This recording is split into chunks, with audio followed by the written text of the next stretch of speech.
Então, boa noite, pessoal. Hoje nós vamos falar sobre injeção eletrônica. Vou compartilhar aqui minha tela com vocês. Estão conseguindo ver a tela direitinho? Positivo.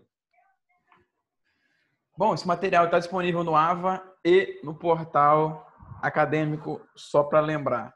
Quem quiser acompanhar aqui comigo, fica à vontade. Quem quiser acompanhar pelo próprio material, é só acessar uma das duas opções que eu falei, ou o AVA ou o portal acadêmico. Então, vamos lá.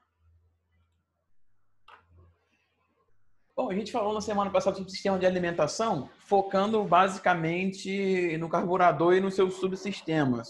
Então, hoje a gente vai tentar ao máximo fazer um gancho sempre de comparações entre a injeção eletrônica e o carburador. Por que disso? Porque a injeção eletrônica, como nós já comentamos na semana passada, é uma evolução tecnológica do carburador. Então, basicamente é o seguinte: a injeção eletrônica melhorou tudo que o carburador fazia com objetivos de economia. Lógico que todo processo de melhoria, a tendência é a economia de custos. Eficiência na injeção de combustível, com relação ao cálculo estequiométrico também. E tem um outro ponto, não menos importante, que é relacionado ao meio ambiente. Sempre também nos famosos gases poluentes provenientes dos combustíveis fósseis, como, por exemplo, a gasolina e o diesel, que são utilizados, a maioria dos veículos utiliza.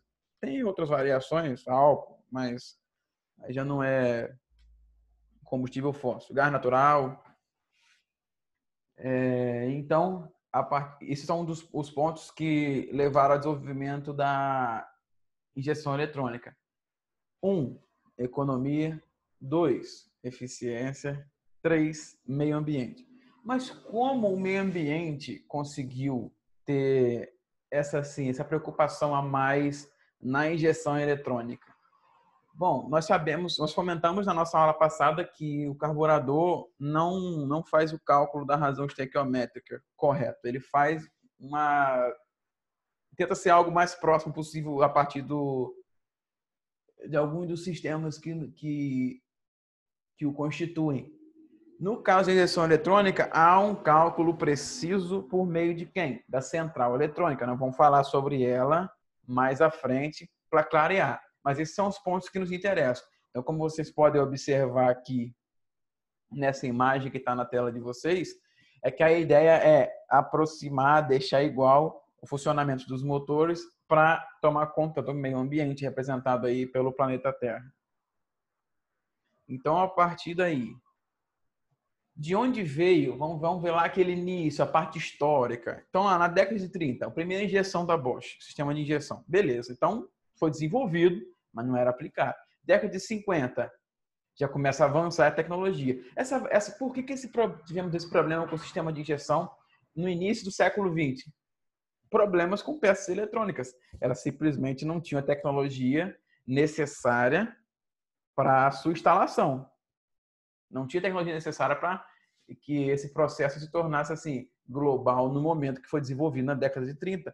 A década de 50 foi, com a avanço da tecnologia, começou a melhorar o desenvolvimento.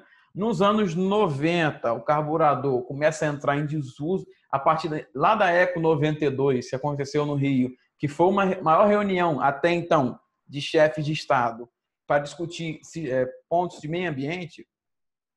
Então, a indústria toda tentou se tornar verde, amiga do meio ambiente. Então, a injeção eletrônica surgiu no esteio desse tipo de preocupação a partir dos anos 90, principalmente. Então, o carburador passa a ser algo obsoleto, ele entra em desuso na questão comercial geral. Lógico que existem veículos com carburador? Sim, existe. Ainda hoje existem. Só que ele começa a cair em desuso. E a Chevrolet lança uma linha inteira só com injeção. Aí, a partir de 97, todos os veículos do Brasil têm injeção eletrônica. Isso já começou um pouco antes, 94, 95.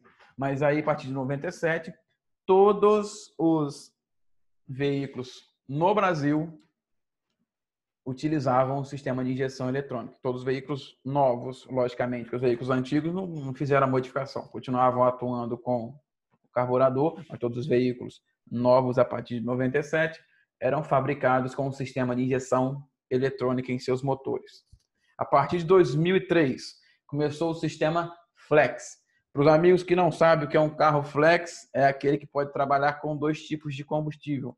No caso, um combustível fóssil não renovável, que é a gasolina, e tem um combustível renovável, que é o álcool. Então, o sistema Flex é basicamente isso. Então, quem que vai identificar qual é o combustível presente? O próprio sistema de injeção. E a partir daí, faz-se o cálculo de razão estequiométrica dependendo do combustível que é utilizado para funcionamento do motor. Então, você só consegue entender, o motor percebe o combustível que passa nele. Então, isso é algo já relevante. A maioria dos carros fabricados hoje é flex. Mas a partir de 2003, ele começou a ser popularizado e hoje é algo mais comum que tem. Um carro flex é comum demais, é fácil de se achar no mercado. Aí, com relação ao contexto ambiental. Então, a gente tem que sempre lembrar disso. Quem for fazer trabalho relacionado a motores e parte ambiental, é interessante colocar isso também. Quando for falar dos motores, né? Se tiver alguma questão ambiental voltada ao fabricante que vocês estiverem trabalhando. Isso também é uma inovação tecnológica, só para deixar bem claro e para servir de gancho para vocês incluírem no trabalho. Então, a quantidade de veículos aumentou muito. Aí, como eu disse anteriormente na nossa introdução, a preocupação com o meio ambiente e sustentabilidade também cresceu. Então, isso é algo muito pertinente para nós. Então, lá em 1986, já pensava-se em controlar a poluição do ar, principalmente nas grandes cidades. Em 2003, veio lá, de acordo com a resolução do CONAMA, um controle para verificar a poluição do ar em motociclos e veículos similares. Então, o CONAMA, que é o Conselho Nacional de Meio Ambiente, tem as suas resoluções e normativas que regulamentam a emissão de gases poluentes. Então, o que deveria acontecer que a maioria das vezes não acontece nas inspeções do Departamento de Trânsito, que é o DETRAN? Verificar, a partir do escapamento, do sistema de escapamento, a quantidade de carbono que é exaurido por esse sistema. E a maioria das vistorias não faz isso.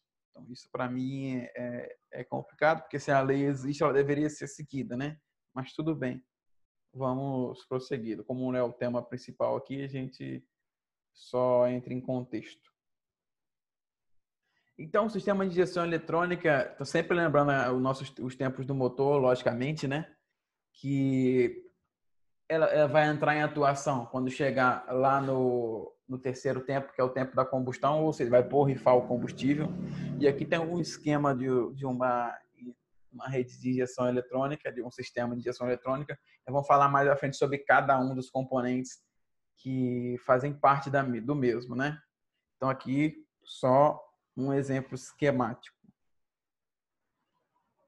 Então, vamos lá. Qual é a definição de um sistema de injeção eletrônica? O nome é intuitivo, é uma injeção de forma eletrônica. Beleza, mas e aí?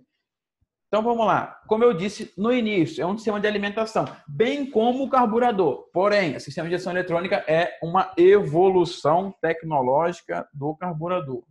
Sempre guardar isso para fins de comparação. Se eu vier a solicitar de vocês, durante algum exercício, uma lista de exercícios, para fazer a comparação entre os dois, é importante pontuar essa situação, que um é a evolução tecnológica do outro.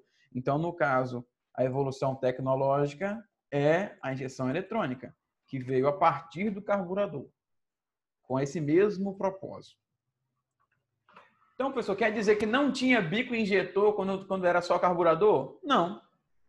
Não necessariamente. O que faz a injeção eletrônica ser esse tipo de diferencial são seus componentes eletrônicos propriamente ditos. Porque o bico injetor ele pode ser apenas elétrico, por indução, por exemplo. Tem uma bobina, regra da mão direita, né? Vocês se lembram disso das aulas de eletromagnetismo. Aciona o bico a partir de quando lhe é imputada corrente elétrica, ele permite a passagem ou não. Então, não quer dizer necessariamente que ter um bico injetor que seja injeção eletrônica. Pode ser só um sistema de injeção. Só para deixar claro que situações assim podem ocorrer com veículos um pouco mais antigos. Então, retomando o que eu estava dizendo. Ele é um sistema de alimentação de combustível e ele faz gerenciamento eletrônico do motor inteiro. Nós vamos entender como que funciona isso. Não apenas da só simples injeção de combustível. Injetou o combustível, acabou. Essa é a única função do sistema. Não, não é essa a única função. Por isso que a partir daí, esse sistema tomou uma importância tão grande que a central eletrônica começou a atuar em outras partes do sistema, em outras partes do motor. Mas isso a gente não precisa discutir agora, por não ser nosso ponto de interesse aqui. Vamos lá, por que eu uso a injeção eletrônica? Por que ela teve aquela vantagem maravilhosa? Por que foi aquela evolução que, uau, todo mundo achou um negócio incrível? Primeiro, ela otimiza o gasto de combustível. Como? A partir da massa de ar que vai adentrar o sistema, faz-se um cálculo de razão estequiométrica a partir da central eletrônica e injeta-se a quantidade de combustível necessária. Não vai ser a mais, não vai ser a menos. Ou seja, não vão ter aquela mistura rica demais, nem pobre demais. Então, eu vou gastar o necessário. Principalmente evitar o gasto desnecessário, aquele a mais. Controlar a combustão interna. Como isso vai acontecer? Como eu injeto a quantidade perfeita de combustível, ou a mais próxima do perfeito possível, a combustão está sob controle. Eu sei exatamente como ela vai trabalhar e como reagir nesse caso. Reduzir o índice de gases poluentes. Pelo mesmo motivo, a verificação da razão estequiométrica, que a partir daí evita que se queime combustível no sistema de escapamento e saia aquela fumaça negra que é comum nos carros mais antigos. Por quê? Porque a maioria dos carros antigos é carburador. Então faz sentido a aplicação desse sistema e a diferença com relação à emissão de poluentes. Melhora o desempenho do motor, pelo mesmo quesito que eu disse. Vai ser inserida a quantidade mais próxima da exatidão de combustível necessário. Não vai ser menos, que a combustão vai ser fraca, não vai ser a mais, que vai queimar combustível além do necessário. E a partir daí ele se autoajusta. Vamos falar a partir de cada um dos sensores, como que funciona esse autoajuste. E como eu disse, falei algumas vezes aqui, eu vou repetir várias vezes durante essa aula. Existe o cálculo preciso a partir da massa de ar e combustível. Isso se for um sistema de injeção do ciclo Otto, que é a combustível, que é o que nós vamos falar na aula de hoje. Pessoal, eu vou só fechar aqui essa aula por causa do nosso tempo e vou abrir mais uma, tudo bem?